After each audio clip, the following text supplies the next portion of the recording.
kernel exploitation 101 again.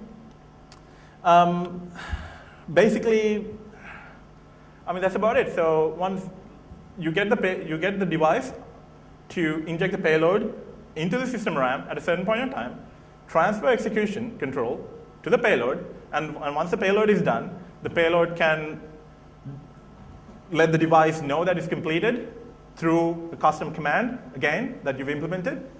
And it can also specify which payload to run again and at what point to run it. So at that point, you're comprehensively well and truly owned with your device.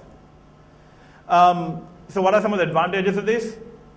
The payload exists in the system memory for a very short period of time. So even if you're taking system memory dumps from time to time, you have to time it right to just make sure to see this code, to see the payload, to just get it at the right time.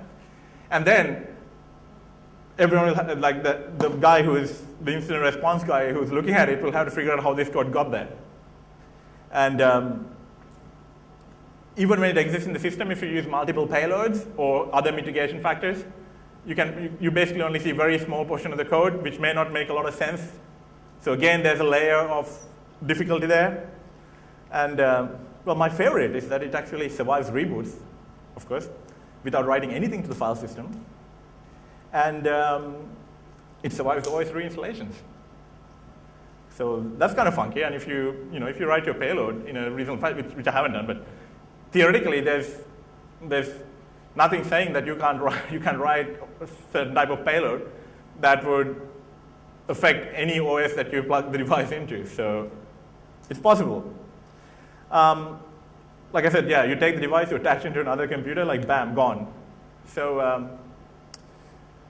yeah, I mean, if you happen to be in intelligence and you want to sort of get into a certain office in the middle of the night, and just rather than swapping the entire computer, you can just swap a device and just walk away.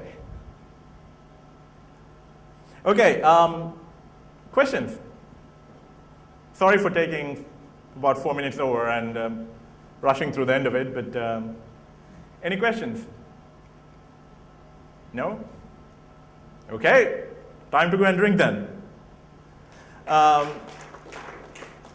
Yeah, if you guys have any other questions, actually, hang on 1 more second, I forgot something.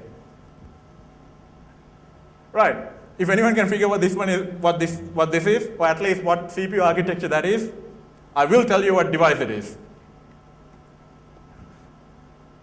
Any takers? I mean, really, like, you look at this and there's a bit in there. I reckon at least you could try to figure out what class of device this is.